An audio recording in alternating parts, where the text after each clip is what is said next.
We'll get started in just a minute. Let us know where you're coming in from and let people kind of come on in. Let us know where you're coming from. I am also going to read in just a minute a couple things that I'll pull in. So if you would like to let me know what this would be the best briefing ever if. I got a couple really good ones from folks that did this on the registration. And if there's anything that you'd like us to address, pop that into the chat too. But you can certainly let us know where you're coming in from. I always like to know where folks are coming in from so that we can get to know each other a little bit anyway.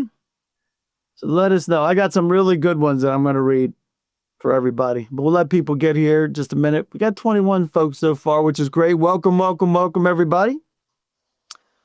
Pop it in there. We got somebody from Portland, Clint from Portland. That's a nice place too. Been there. You guys have been all over the place too, haven't you, Brian? Yes, sir, we have. Clear across the country. There you go. From one end to the other. There you go. Is it Spokane or Spokane? How do you say that? How do we say that? Hang on a second, Jared. We got 3 Jareds here. Spokane. Thank you. My can. Thank you. Kevin from Quantico, Virginia. I have a cool story about that too. I'm not going to tell you, but I was there. Quantico's a neat place. Got to meet everybody, the commander and everybody while I was there. Very cool. All right, let us know where you're coming in from. Love to know. We'll get started in just about. We'll go ahead. We'll go ahead and get started since most folks are here anyway. All right, we're talking about master planning for federal workspaces and eliminating legacy waste and maximizing efficiency. How do you like that? That's one of the shortest titles we've ever had, guys. Just saying. And we want to welcome everybody from all the govies that are here. Really good to have you. A lot of folks in the VA, folks from FAA, some really good feedback from you guys coming in. The DHA, FDA, we got a bunch of people here. And Space Force, welcome aboard, guys. If I miss you guys from here, let me know. I'll make sure I make note of that. I want to welcome you guys for joining us. I know you got a lot of things going on. It's only the fiscal year end. In September, craziness is happening. So I know you guys got a whole lot going on. I want to welcome Doug Lowe. He's the founder and president of Facilities Programming and Consulting, as well as Brian, who handles things. We got a couple great case studies for you today, and Brian's going to handle some of those. I am your GovBrief host for GovBrief. We help to do the connections here and make sure we're facilitating communication with you guys. And facilitation of this communication has passed GSA muster, Doug. And Doug and I are not related, by the way. Just let everybody know. Dave Lowe, Doug Lowe, not related. But this session, it does include a vendor, which is Facility Programming and Consulting, and it's not affiliated or endorsed by GSA or any other agency. It's provided with you as informational purposes only. And you can participate because you're not going to agree or endorse anybody here. It's not a commitment to purchase from any vendor. And we are recording this. GSA gave us that directly. So this will be the best briefing ever if. Go ahead and populate that in for me. I got a couple here. Eric from the VA says it shows how to maximize efficiency. Love that. That's a great one. And Robert from DHA, a roadmap of right sizing of workspaces is discussed. That's it, guys, isn't it? That is part of it, yes. And then Mark from the FAA says, align workspaces with actual workflows and consider international operational challenges. I'd love to hear more about that from you, Mark. Lane from the VA, I can stop the harassing. Now, I don't know what's happening there, Lane. Is Lane here yet? I would love to hear that. All right, we'll find that out. Jared, I heard something about space planning that blew my mind. There you go, Jared. We're gonna do our best, right? That gotta blow Jared's mind, Doug. And do my best. Here's Davon. If he learns something, anything, it'd be the best briefing ever if he learns one thing. I love it. All right, Everardo. If I said that wrong, I apologize. From the VA. It could provide high-level plans and timelines. We will talk about high-level stuff, right, Doug? Yep. And James, It provided guidelines on how to plan workspaces based on current technology. That's another good one, right, Brian? It is, actually. Yes. And Clint from the FAA has my favorite. It was short. There you go. We will try our best. We'll do our best. That's exactly right. Let me do this other one. And then also, we also will ask this question. So if you have anything, pop that in there. I like this. Steve Kennedy's popping in. Maximizing federal dollar and capital dollar spend and reducing operational cost impacts. Always love that. All right. So please address. So here we go, guys. This is one that we want to come back to later. Make sure we get this. Jeanette from the VA says how to help encourage legacy employees that they should right-size their spaces, including their own office. Do you get that granular? Do you get down to the office level or? You actually do. Yes. Oh, fantastic. All right. So Colleen from the VA, a lot of VA folks, provide examples of your scenarios to help me understand the material in question. We'll absolutely do that. We got 3 case studies, right, guys? Yes, sir. All right. And then we have James, how to turn blueprints into actionable design plans. I like James. That's a good one. This sounds like an interesting seminar, Dave. I'm telling you what, we got people that are dialed in. Crystal, this is awesome. Aging infrastructure, growing population, smaller budget, inflation, FTF, RTO, contracting, leasing time, and policy considerations. I think you and me, Crystal, you guys are going to need to do a Vulcan mind meld after this because there's a lot in yours. But we'll do what we can, right, Crystal? She's also put stuff in here. How to work RTO with freeze in the footprint still in effect. That's a big deal. Without additional funding, aging infrastructure, and increasing veteran population. You're up against it, aren't you, Crystal? That is true. Everardo also says appropriation of space and lease funding according to veteran catchment areas. That'd be interesting. Probably going to have to take that one offline. Jared, again, how to prioritize space optimization efforts against failing facilities and infrastructure. Right on. Spot on. Appreciate that one. All right, that's what we got so far. If you have anything else, pop it in there. We want to make sure we address this for you because that's what this is all about. If you have any questions, you can raise your hand. You can pop it in the Q&A. I'll pay attention to the chat as well. If you have anything that you don't want everybody else and their mother to see, you can send it to Brian Sibille, Sibille, at facilityprogramming.com. Sound good? Facility with a Y. Facility with Y. Yes. Very good. Very good classification there. All right, we do have the session docs. We love the feedback. And the first feedback I'm going to ask you is number 1, can you get to the link that I just popped in there and it looks like this? Can you get to it? Thumbs up. And then what you want to do is hit this download button and it'll download all the docs so you can have it later. Everybody got it? We good? So we make sure that that's opening up and that the session docs you have in there. We have a EO in there. We have some of the congressional things. Negative for the Air Force. Jared, we'll get that to you some other way. We'll make a note of that. We'll make sure we send those out as attachments to folks on these, okay? We good with that? Everybody else got it? We good? Just want to make sure if anybody else doesn't, then anybody else needs it. All right, so you'll have those session docs for you, and then we're going to ask this question. Why in the world did you guys decide to join us today? I want to make sure we get you guys in here. Are you just trying to get your hands, maybe your head around workspace improvement? Maybe you need to make changes to be more efficient, or maybe DOGE is telling you to. Space issues, if you're having issues with your space requirements, or your boss made you come. There's got to be some Weisenheimers out there that choose that last one. Right, Brian? Absolutely. Well, my boss made me come. I guarantee you he did.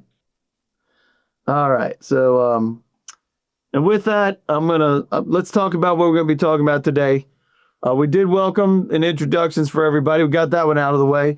We're talking about strategic facility alignment. And I know, Doug, you're highly passionate about this. We'll talk about what you guys are seeing, what you guys have done, and how you've been helping federal agencies to do that. We got 3 federal case studies, right, guys? Is that right? Yep. Yes, we do. And then we get into some practical applications of what you can do today, what it means, how you can start it. And it all starts with defining the problem, right, Doug? That's right. And if you think about strategic facility alignment, what it means is balancing what you need with what you've got. And I learned a long time ago that most of the people I have in conversations can read. So I'm going to do my best not to read bullets to you today.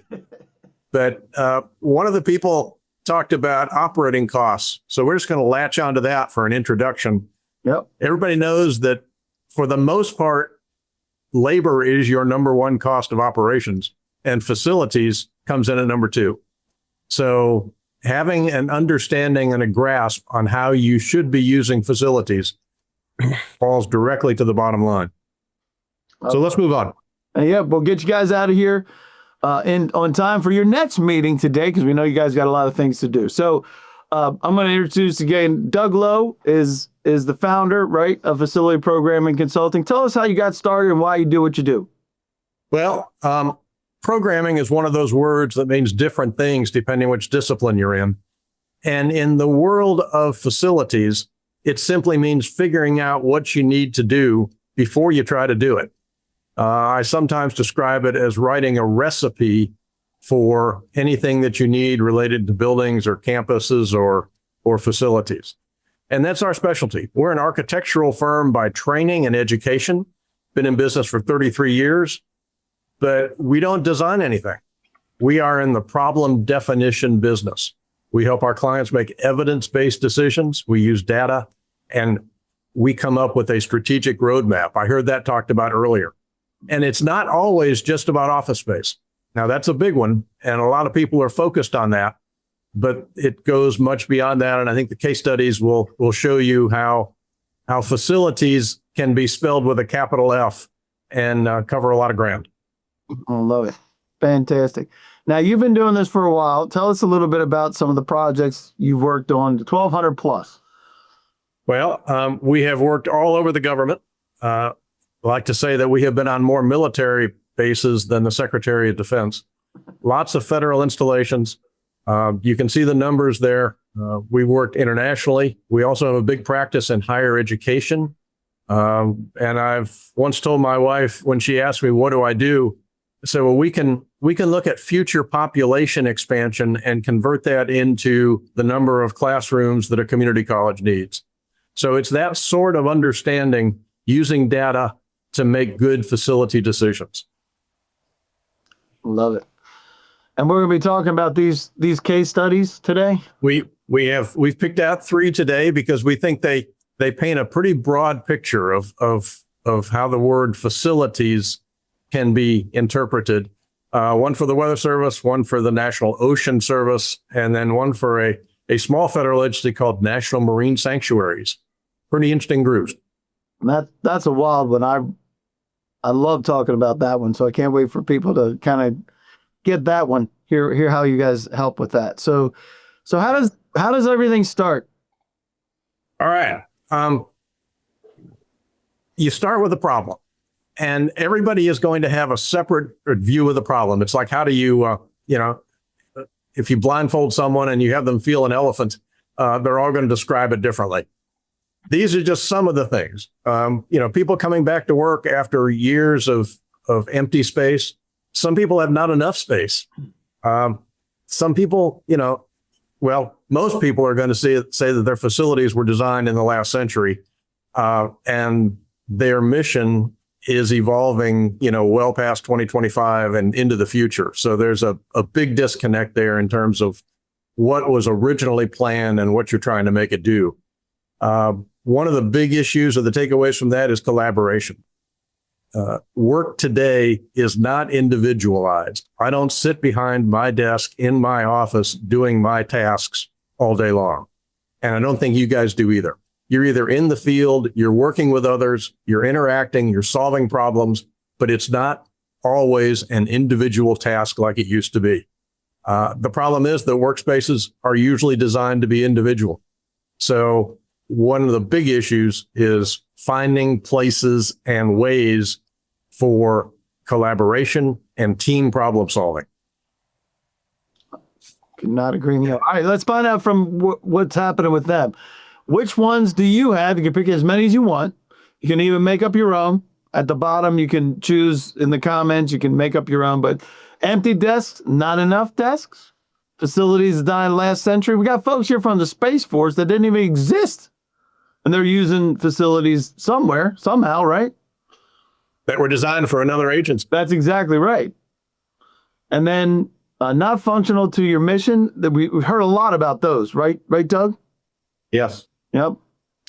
And collaboration space, great one. Great questions. Great questions. Remote workers to return to office. That just happened this year too, right? We were all kind of banished for a while from this. I don't know if you heard about this, Brian. There's something called COVID happened. Unfortunately, We learn a lot when we work on a community college campus. I'll bet Just you to did. tell a story that's not in the federal arena, community colleges are in the business of teaching kids to get jobs. And employers want kids who can work together, can collaborate, can solve problems. And that can be on the factory floor, or it can be in a hospital. It doesn't really matter. And you are living that world too. So we understand what it takes to create the kind of workforce that can help you do your job. Mm. And the natural outgrowth of that is what kind of facilities wrap around that workforce. I love it. So let's start talking about, you mentioned this, space is a resource. So what does that mean? Well, we talked about the cost of facilities, and I'm going to read this bullet. The built environment has a direct impact on productivity, emotion, and communication. Built environment is an architectural buzzword that means where you are, inside of a building or outside of a building. And the fact that it can have such a huge impact on your employees and on you makes it very important. It's not just about drawing lines on a floor plan and putting furniture in. It's about creating an environment where people enjoy being and doing their work and working with others. So facilities are a tool to get the job done. And that can either physically be something like a laboratory working on, a research problem, or it can be interacting with others to get it done. I love what you have at the bottom. Don't let what you have keep you from where you want to go. Dave is a great straight man. Back in the day, they used to have Ed McMahon and Johnny Carson. Well, Dave Lowe and Doug Lowe seem to work pretty well together. But that's a big one. Most people can't see the forest for the trees. And that may not be true in your world, but we've worked with a lot of people that are so focused on the minutia that they can't step back and even think about the bigger picture. Well, And that's really where you need to start. it does make sense because they're not in the mindset of saying, what can I change about my facility today? They're in the mindset of, hey, I'm in my lane doing my thing, right, Doug? Yeah.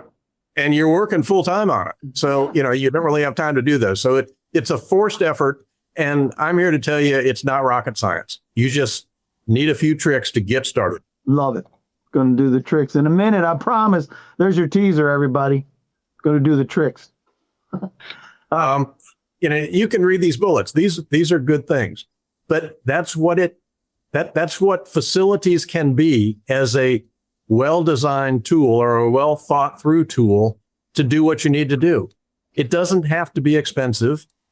Usually funding's involved, but it's just a matter of making what you have work for what you need.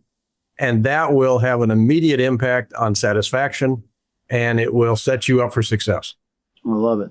All right, I'm ending the poll. I'm going to share the results with everybody so you can see so we're not alone in this. Everybody's got an issue. That's why you're here. You came here for a reason. So the number one is remote workers returning to the office because that creates an influx of something that they weren't even thinking about for 5 years. Yeah. Right?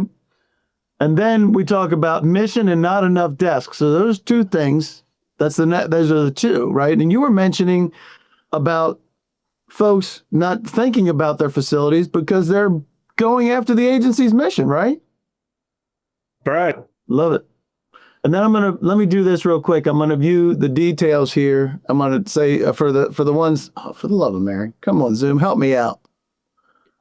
I'm waiting on Zoom, ladies and gentlemen. Give me 1 second. I promise this will work, I think. All right. While Dave's doing this, I'm going to tell a story about a client I once had. And we were talking about Workspace and what he needed. And he told me that, well, I need a desk so I'd have something to sit behind. He was obviously a gentleman from the previous century. And I like telling that story. I need a desk so I have something to sit behind. All right, so we have limited or no funding for space optimization. Better off trying to build it into another facility project rather than as a standalone. Space management is a territory goal. I came from Jared. You can probably help me out with that, Jared. Crystal, too centralized, need leased clinics spread around the market, but difficult to acquire. That's another thing, right? Where you have to expand into areas, especially with the VA, right? Expand into areas that you don't currently have coverage. Here's one from Cindy. Multiple desks crammed into a small space the size of a closet with only one outlet, fire hazards, etc. And then Kevin hit it right on the nail. Office building built in the 1940s. So I love that. I love it. So that gets us to the next part. One of my favorite pieces. Go ahead, Doug. Take us through this. Okay. These are examples of some of the tools that we use in our planning. And it helps to begin to step back and look at the bigger picture or the overall issue. These are exploded views of floor plans of a building that show the individual spaces inside the enclosed offices and the open areas. And they're color coded. They can be color coded by function, laboratory or office or conference room. They can be color coded by department. I like to say this is the Sesame Street tool for planning office space because it helps you line up colors, and there's an inherent efficiency when you can make things work. It also helps you understand functional relationships between facilities at a sort of a bird's eye view. Is like, well, why is that laid out like that? Just because it's always been that way, whether it's a 1940s office building or something newer. When missions change and agencies kind of take on new responsibilities, oftentimes the facilities lag behind. And thumbs up from people that they've ever done something because it was always done that way, or told to do something because it was always done that way. There's got to be at least one. Right. Anybody? So the key here is that the bottom bullet is telling a compelling story. Yeah. I hope I'm doing a little bit of that today. But that is really how you move forward, is you get your ducks in a row, you use a little bit of data, some graphics that help understand what you're trying to say or present the information you're trying to present so that it can be understood quickly and easily. And then people can get on board and you can continue to peel the onion with more planning. Love it. So these are just some of the bullets that if you do this, and you step into this world, it's a win. This is another, exploded view of a floor plan inside of a building of how people are, how departments are laid out and organizations are segregated by department or by function. So just examples of tools that you can use or we can help you use someone. There you go. All right, let's talk about some case studies. So let's do it. I've been talking too long. This is where I take a break. Brian's going to take over and talk about National Weather Service, one of the case studies that we thought was spot on when it comes to the need for a strategic facility assessment. Well, thank you, Doug. Yes, the National Weather Service was a wonderful project and a wonderful client that we've been working with for many, many years. The National Weather Service has an interesting problem. In the late 80s, early 90s, they underwent a massive rebuilding campaign to rebuild more than 180 locations across the country. And what they did is they designed all these facilities in the late 80s to accommodate how they were operating and functioning in the late 80s, built them in the early 90s. 20 years later, the facilities remain the same as when they built them, but technology is different. How they function in the building is different. Their mission has changed. And as with all buildings that were built all at the exact same time, their systems began to fail all at the same time. They became due at the end of their life cycle after 20 years. So the Weather Service said, wait a minute. Silver Spring knew that they had assets out in the field, but they didn't know what kind of condition they were in. They didn't know what they had out in the field as far as did anybody modify anything. And what they really wanted to know is, were these buildings that were built back in the early 90s, were they able to function with the current mission that the Weather Service is putting forward? So what we did is we went out to each and every single one of them across the country, Dave. That's exactly when you were saying, have you been across the country? Yes, I have. For the National Weather Service. And we looked at every single location to understand exactly how they were using these facilities. What we came across is that we have a standardized brick box that is actually built at every location. Very challenging to modify on the exterior. So we knew that if anything had to be done, had to all be done and retrofitted within the four walls that they had. So we had to take a look at how they were using the existing facilities, the technology that was there currently, how the technology has changed, and how they were operating. And what we did is that we were able to take a look at their operations from the inside and identify square footage and areas that they could reconfigure and take advantage of the changing technology to where we could reduce some spaces and increase other spaces. Gave them some additional capacity for their operation centers, streamline their operations by saying some of these pieces you don't need any longer. And we improved a lot of their efficiency. Some of the interesting modifications were accommodated across the country. Some folks had taken advantage of being away from a distance from Silver Spring, and they were able to do some modifications on their own. We were able to take some of the best of these ideas and bring them back to Silver Spring and say should be implemented across the country. And we outlined a strategic plan for them to take forward and say, this is what we should do.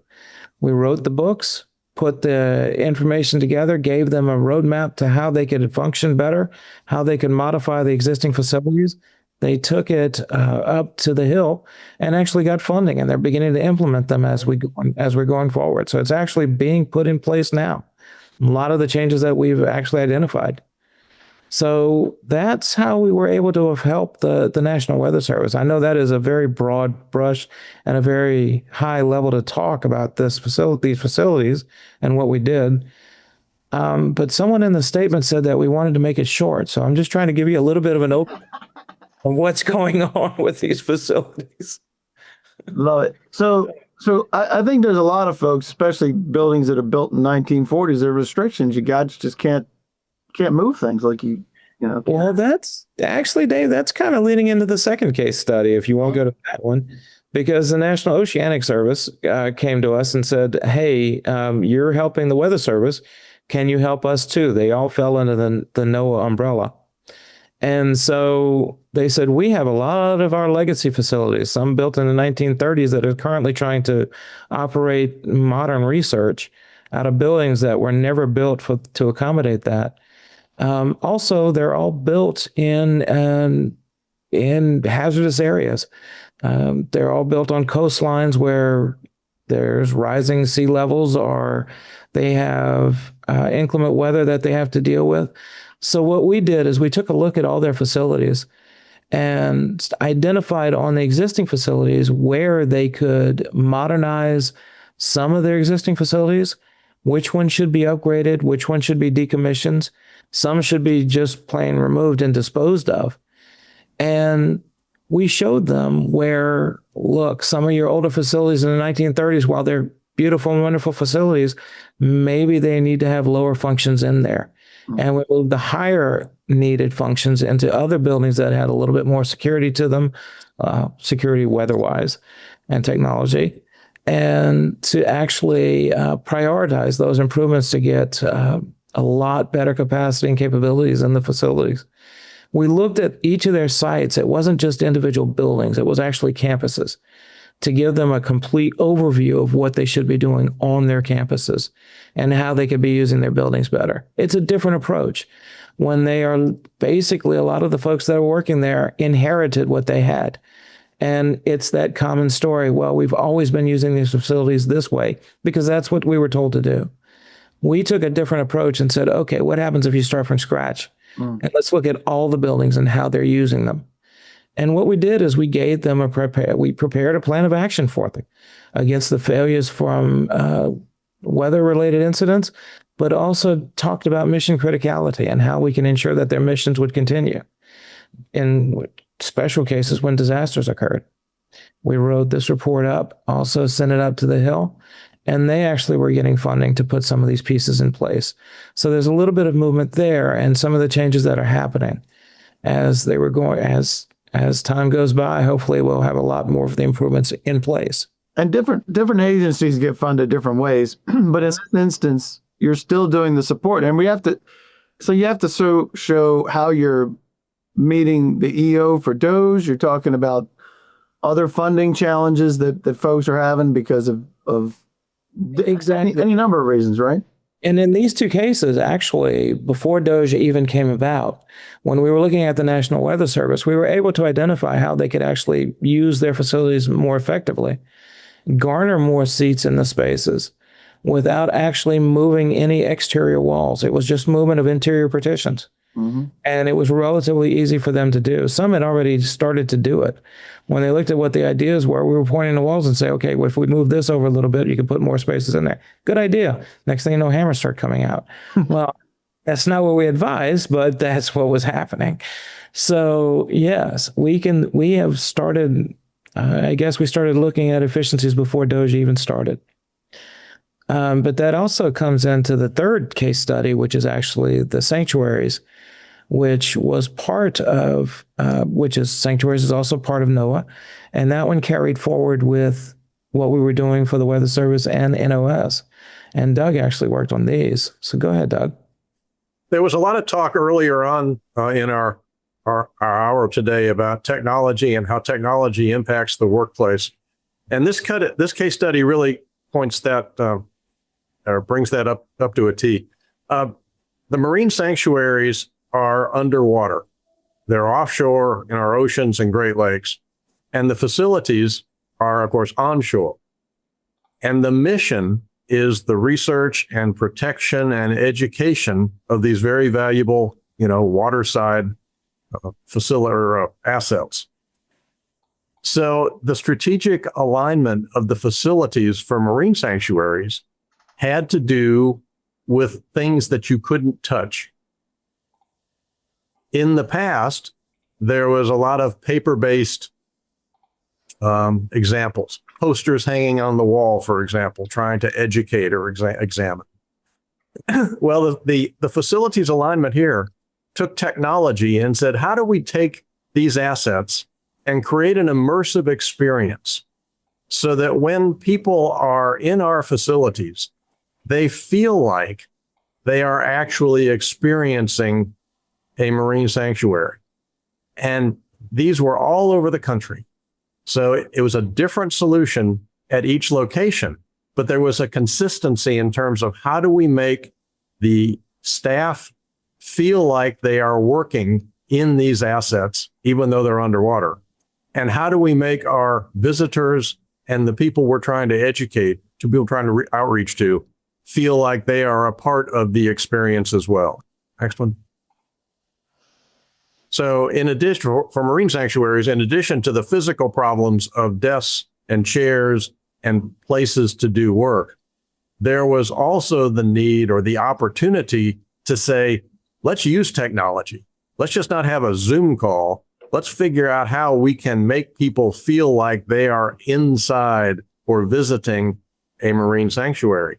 And we thought that was a great solution. And it set up the marine sanctuaries to get funding, because it was a very easy sell once the message or the story could be told that this is what you should be doing. It's not about posters on a wall. It's about making people feel the importance of these assets. Mission driven. Love that. And I love the fact that the immersive experience is because it's underwater to begin with. All right, so let's get into some practical things that folks can take away today. And I love some of your explanations here. This is what I call the so what part of the story. Why would you even do this? What's in it for me? for a strategic facility assessment? Well, it gives you that actionable roadmap. Somebody asked about that to begin with. I can't give it to you today in 45 minutes, but I can help you start thinking in terms of building one for yourself. What are some of the solutions that you can do? What tools do you need? And how can you get there? And that's the way you can start thinking about, well, how do I eat this elephant? To use that same metaphor, you eat it one bite at a time. And if you get a good story and you talk about credible options and you use a little bit of data, you can get funding, and then you can keep moving forward to implement changes. Sorry about that. I just realized I had a poll that was out there. I do have a comment from Neil, and I don't know if this is pertinent right now, but we'll lay it out here. When a facility repair is needed, finding out if a contractor pays or a government pays due to a vague statement of work. I'm not sure what you would have for Neil today. Do you have anything to talk about that with? No, but yes. That's a pretty bad way to respond to a question. Coming up with a definition of the problem, which is the statement of work, is an outgrowth of the facility assessment. You've looked at the data, you've understood what your options are, you've come up with a solution, and this is what you want a contractor or a vendor to do to accomplish these steps. And that was also part of the National Weather Service project, as well as NOS. As we were going forward and making the changes and discussing the changes that would be provided, we also gave them an idea of the costing of what they potentially could expect out of a project cost going forward. So we identified that from the outset. All right, so now we're going to find out from your perspective. I mean, there's a lot of things that could be in your way. We heard about funding. We've heard about existing facilities, different operational challenges. What's in your way of being able to do to make the changes? And then we're going to take them step by step of how to get to where they want to go, right? Right, Doug? Right. Awesome. And while they're filling that out, actually, we can do this. So I love what you said. You have to define the problem first, because that's what gets you to at least solve some of the problems that Neil has, right? Yep. So the first thing to start with are the cards you've been dealt. What is your mission? What kind of workforce? What sort of requirements are being imposed upon that workforce, like return to work, for example, return to office? And what are your current facilities? Just do a whiteboard assessment of those three things, 3 columns on a whiteboard. What you're trying to do, what you are obligated to do by mission. What assets do you have in terms of people to do that? And how can you make their jobs easier? And what facilities are you living in? Second step is, how do you use it? So now you can begin to envision for those 3 things, 3 columns on the first whiteboard. You go to another whiteboard and you talk about, what would the ideal workflow be if you weren't in a 1940s facility, or if you had not stopped coming into the office for a few years and had to deal with coming back? How would you diagram your workflow? What is the way to envision your facilities to wrap around, if you will, your existing mission? And we had a lot of folks asking about like remote working, or having the issue of people coming back in and dealing with, like what you're talking about, hoteling space. All that has to be factored into this, right? Right. And hoteling space wasn't a concept back in the 1990s when many of your buildings were built. That's just a term, by the way, that means that a place when people come into your office, not having their permanent workspace or office, they need a place to sit down, to do work. I like what you have at the bottom. How should it get done? And the folks that are here all have insight on just minor changes that they could make that would make things better. Don't you think that when you start getting that feedback, that's where it comes from? Certainly. Yeah. So now you've got 2 whiteboards. One's filled up with what you got, and one's filled up with how you use it. So the third one is, what should you do? What do you need? How do you begin to blend the cards that you've been dealt with your mission and how you should be doing your mission? And where are the problems with quality, quantity, and location? What are the adjacencies? What about downsizing? People talked about squeezing too many desks into a room. Well, maybe there's a better way to be doing work for that particular instance. Start by taking the blinders off, and don't just kind of solve yesterday's problem. Think about the weather service and the marine sanctuaries, and think about how they went from a poster on the wall to an immersive technology, an immersive experience. What is it about your facilities and your mission that on your third whiteboard, you can begin to blue sky and say, wouldn't it be great if? And that if sets you up for the next step. And of course, don't forget about the stuff that's above the ceiling and behind the walls, because sometimes, as Brian talked about in the earlier case studies, That'll get you. there's some infrastructure issues. Yes. So then you get it. Now you come up with a strategic plan. You have looked at what you've got. You've looked at what you need. You've looked at alternatives, and you have built a strategic plan literally on the back of a napkin. You haven't hired anybody. You haven't spent any money. You just kind of locked yourself in a war room and you said, this is really what we need. And you've created a story or an elevator speech that you can talk to other people about and say, I'd like permission to keep going on this, whoever it is whoever you report to, and let them say, yeah, this is a good idea. I understand. You've thought it through. Now take some next steps and you can achieve success. Love that. So, and then you mentioned the back of a napkin or whatever it happens to be. You don't have, or whiteboards, right? It doesn't have to be sophisticated to start. You can actually start now. I like to use the back of a napkin because if you start with the details, if you start trying to draw lines on a floor plan, then you will get wrapped around the axle very quickly. I prefer the back of a napkin approach because it implies that you are standing up a brand new mission.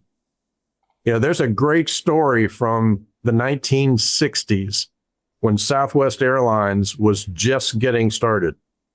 And the legacy of that company or the history of that company talks about how the founders took out a napkin and drew lines between Dallas, San Antonio, and Houston, Texas. And they started an airline with one plane, maybe two planes, one flying in each direction. And that was the beginning of Southwest Airlines many, many years ago. They didn't start with all the details and they didn't start in the weeds. They started with how do we serve the traveling public? What would be their mission? So start with the back of a napkin.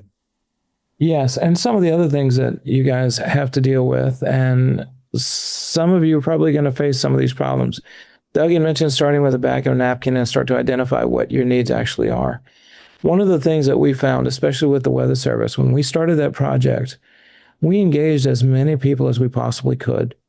The whole idea was that if we were going to propose any changes, we needed to have buy-in from the outset, not just at the Silver Spring site, but even at the sites of the individual locations for the Weather Service. We engaged anybody that would talk to us when we were there. And that's the way you start to build a momentum to move forward for the change. One person trying to drive a master plan or trying to drive an idea through a company, through a different department, or someone that's trying to run a mission, it's sometimes not going to work because everybody has different ideas of how to do it. The whole idea, put forward different ideas and put them forward and get everybody's buy-in, not just one person that's going to run up the hill and it's the wrong idea for the wrong time in the wrong place. It doesn't work. Yeah, but it doesn't work. Exactly. And if you don't have buy-in from everybody on board, what's going to ultimately happen is you're going to put a plan in place. It's going to be wonderful. It's going to be great. And everybody approves it. It's going to sit on a shelf and it never be implemented. That's never happened with anybody here. I know that. I saw a chat pop up a few seconds back about what happens if leadership doesn't get on board. Mm-hmm. And that's what Brian was talking about. One tool that can help is using some basic data.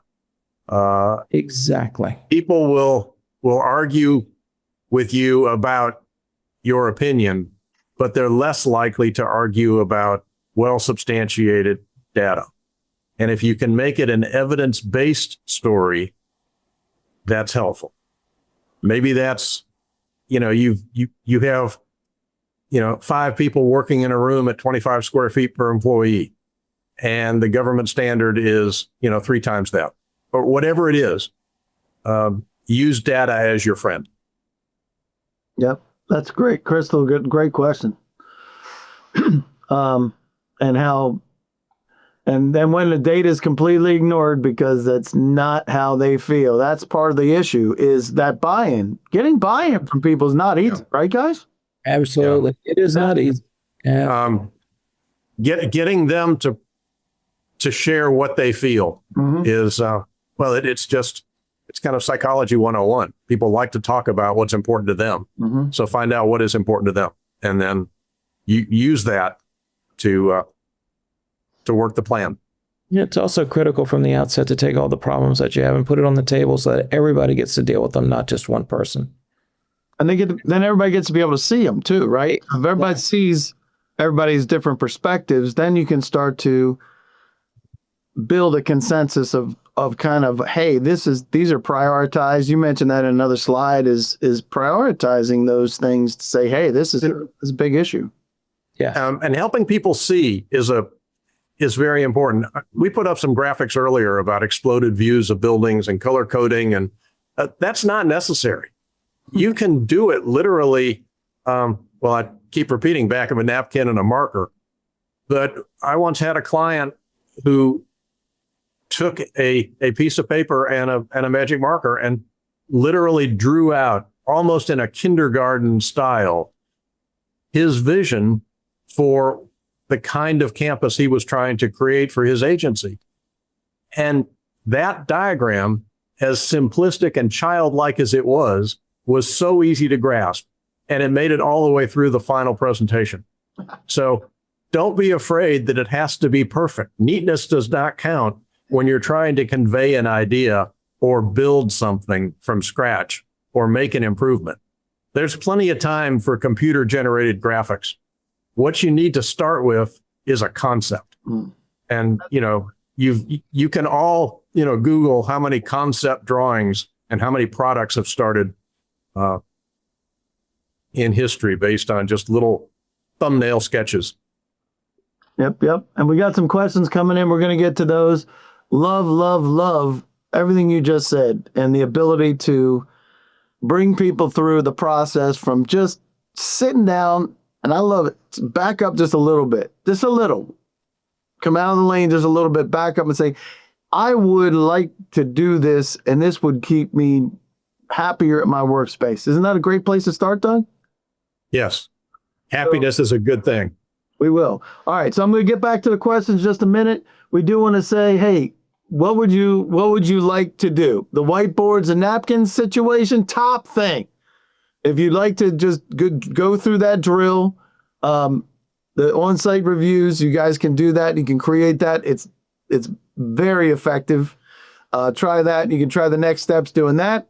As I mentioned earlier, you're under no obligation to buy from anybody here.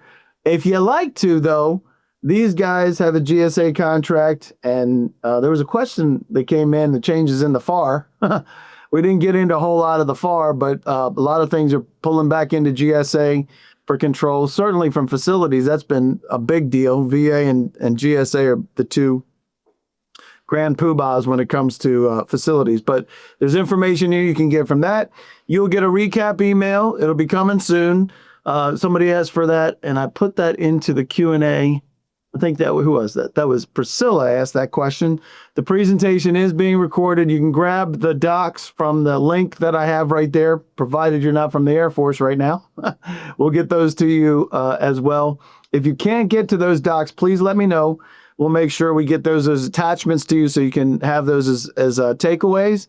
And you have the capabilities from facilities programming and consulting. You have a link to the video. If you need a continuing education credit, all you need to do is get approval from your supervisor. You can get that. And then next steps meeting is what you're filling out right now. If there's anything that you would like to do, next steps with facilities programming, and just let us know what you would like, and we'll make sure you get that. And we will do this real quick. We'll get to the questions now. And if you had, like I said, if you have anything that you want individually outside of this, don't want everybody else to hear it because this is being recorded.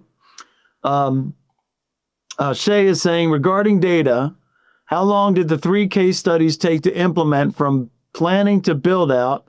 And how much did each of the case studies design changes cost? So first things first, how long did it take to implement from planning to build out? You want to pick one of those to talk about? Well, if we want to start with the weather service, that project was actually divided up into 3 different phases. It was 180 different sites. So we had to break it up. Going across the country was not all at one shot. So each piece took about a year to accomplish. And it was going to about 70 sites across the board, because you're seeing 180, but there were actually more facilities than that. So it was about 70 sites, and it was about a year in the planning process, 6 months to do the study for each of the different pieces, and then funding came. I want to say it was about a year later from when everything went through Capitol Hill, and then the funding came about a year after that. The implementation, well, they're in the middle of what's the implementation now through some of the first phases. Then also for NOS, that one was a little bit different. We did that project within NOAA at the same time as we were doing a National Weather Service. So we were able to track a lot of the different projects together. That one in itself took about 6 months to complete. We put everything together, went up to the Hill, and they were able to get funding in the next legislative session. It took about another year to get going. And then implementation, I think they're still in the process of implementation now. All right, Shay, for that. And then how much does the study design costs? Each one was different. There was not one set fee for the National Weather Service. Each of the different sites had a different costing factor based on the conditions of the existing facilities and what was actually needed to be changed or modified. While every one of the sites had the same 4 boxes, the same 4 walls, they actually had 3 different models. Each one required, each set of the 3 required a little bit of a different modification. Shay, I just gave you the chance to unmute for a second. Can you unmute? Because I'd like to see if there's anything else you want to dig into that with. Let me know if your microphone works. You can unmute. Just want to make sure we hit that for you. Let's see. And Steve was asking, can you show the case condition and proposed case resolution plan views? For that, I think that came in the first one. Do you have, is that like expanded view for that? And I think we do have them. I just don't have the capability of doing that now. Yeah. Of showing what some of the modifications actually were. Sure. And Shay says that's perfect. That worked out for him. All right. If you have any other questions, just pop those in there. Anybody that needs to jump, we got you out of here 5 minutes before so you can go do your bio break and then get on to the rest of your day with whatever you got. We really appreciate you guys joining us. We'll get some follow-ups out there for everybody. You're welcome, Tanya. We appreciate that. Steve, appreciate you too. We'll make sure that you get the follow-up email as well as anything else. And I highly encourage you, hey, it doesn't cost anything to talk to Doug or Brian for a few minutes and say, am I writing my napkin right, Doug? Right. So that makes it easy for everybody. So let us know what else you need from us. Otherwise, we'll let you guys get out of here. Great stuff. I always love hearing what you have to say, Doug and Brian, because real life things that help people get their facilities done. Thank you very much, Dave. We appreciate you guys. taking the time with us today. You bet. Kevin says, good and informative session. Appreciate that, Kevin. We did that right. And then if we didn't answer any of the questions that we needed, let us know and we'll get that done for you. All right, guys, we'll get you out of here. Does that sound good? All right. Appreciate you. Great stuff, Doug. Okay. See you guys. Thanks, guys.